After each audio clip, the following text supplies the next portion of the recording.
I would like to begin by inviting everyone in the room to take a glance at the person sitting next to you. Very good.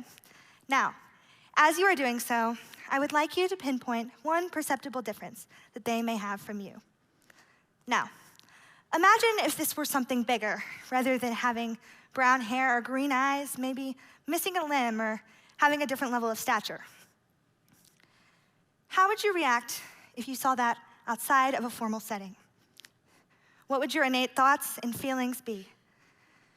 Would you share a laugh with your friends, perhaps attempt to photograph this individual and post them on social media? Or would you duck and hide your face, ashamed of what you have just seen? If any of the scenarios that I have just mentioned made you any way uncomfortable, then I am doing my job correctly. As of March 2022, there are roughly 334 million people living in the United States. Out of these 334 million, roughly 61 adults have a disability. According to the Center for Disease Control and Prevention, that is 1 in every 4. Now, with that in mind, I would like you to think back to the scenarios that I mentioned earlier for a moment. These are, unfortunately enough, often the first reactions of people when they see someone with a disability. Why that is, I cannot tell you. But what I can tell you is that we, as a society, must do better.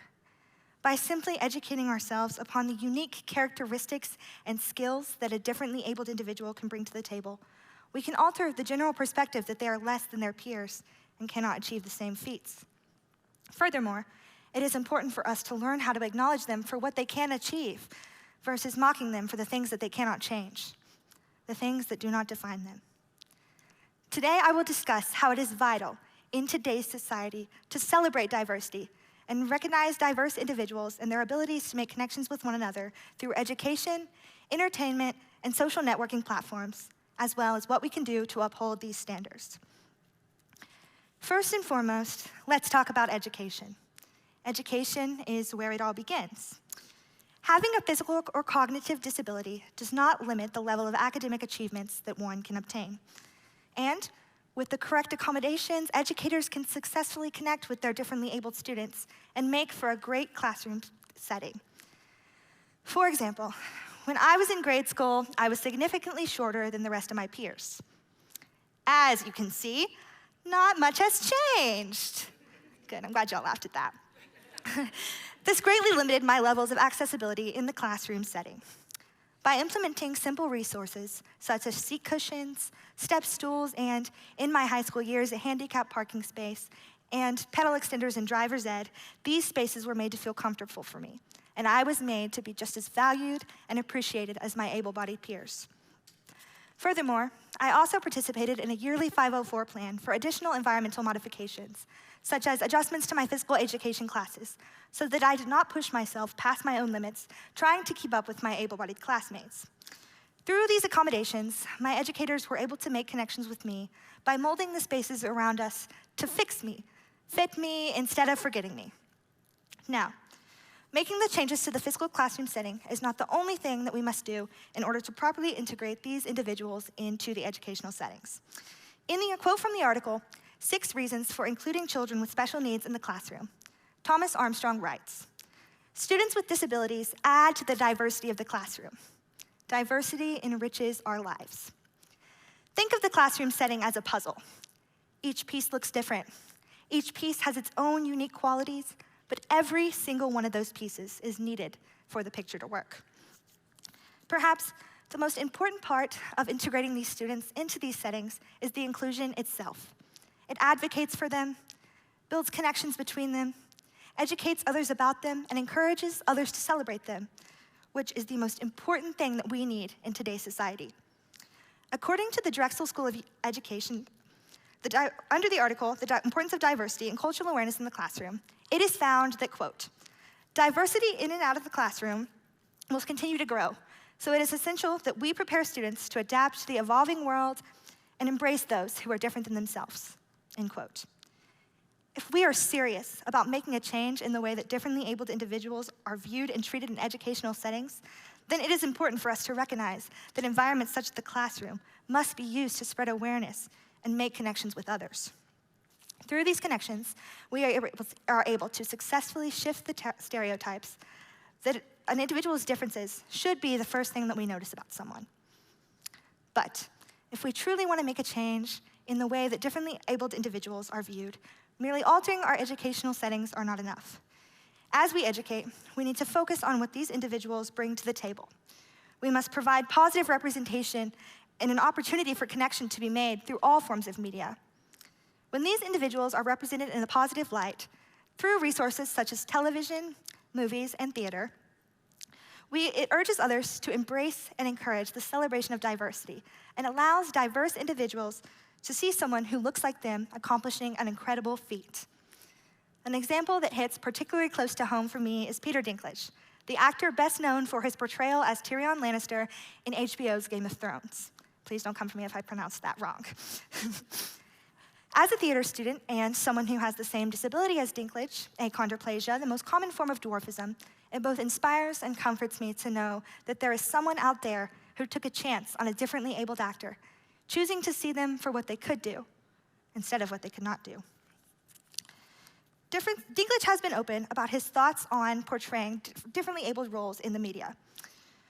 While he wants to connect with his audience through showing that because of his disabilities, he is not limited in the roles that he plays, he refuses to play roles that are specifically created with little people in mind, such as dwarves, elves, and leprechauns. This brings forth a realization that we all need to understand in today's society. There is a difference between celebrating diversity and shoving diverse individuals into stereotypes. Another prime example of this is Ali Stroker, a wheelchair-bound actress who is best known for her performance in the Broadway musical Oklahoma, which she won a Tony Award for in 2019. Stroker plays Adu Annie, a typically able-bodied role. In her acceptance speech, Stroker quotes, "This is for every kid watching tonight who has a disability, who has a limitation or difference, who has wanted themselves to see themselves represented in the media. You are." End quote. In their performances, both Stroker and Dinklage are able to connect with their differently abled viewers by showing that they too can achieve their goals, no matter their physical or cognitive limitations. Actions such as ability-blind casting are necessary in order to properly recognize disabled individuals in the media and give them the same opportunities as their able-bodied peers. Additionally, this recognition isn't just something that's necessary on the arts side of entertainment. All forms of media would greatly benefit from these changes being made. Here's another example.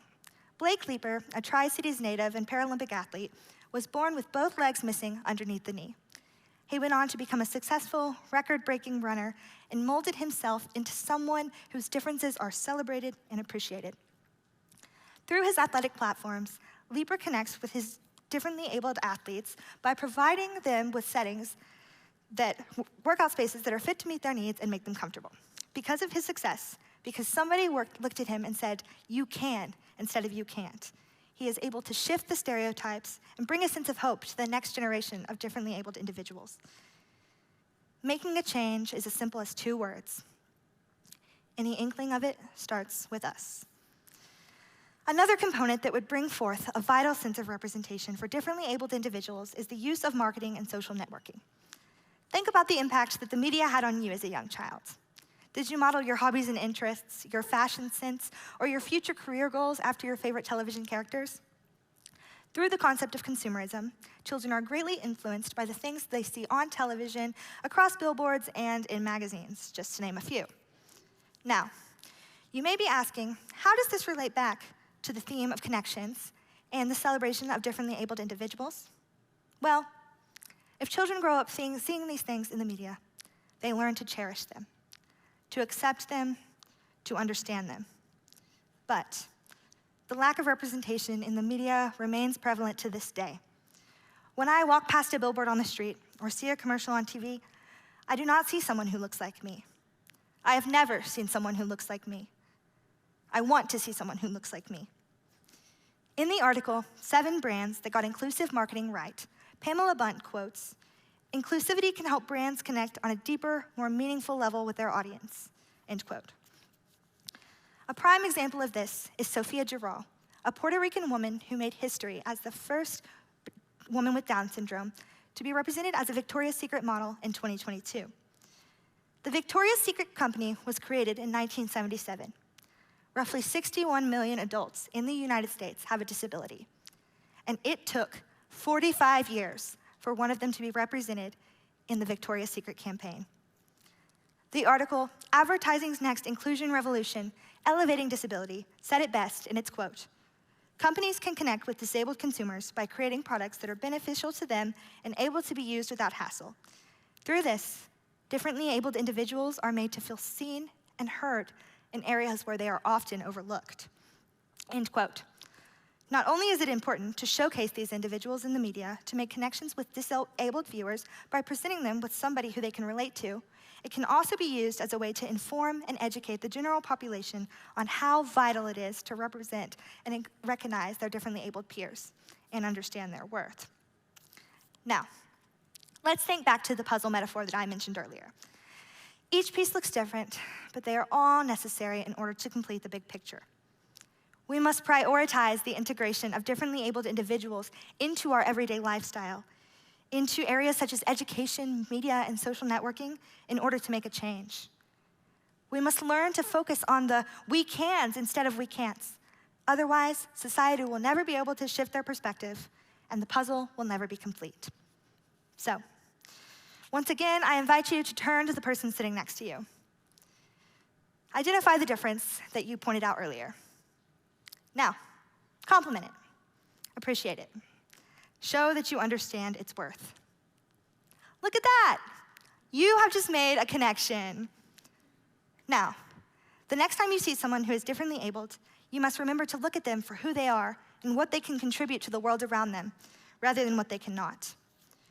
Learning to understand that we are all our own unique pieces of the puzzle, that each and every one of us, no matter our abilities, is as valued and as important to this world as the next person, is just the first step that we should take in order to successfully shift our mindsets.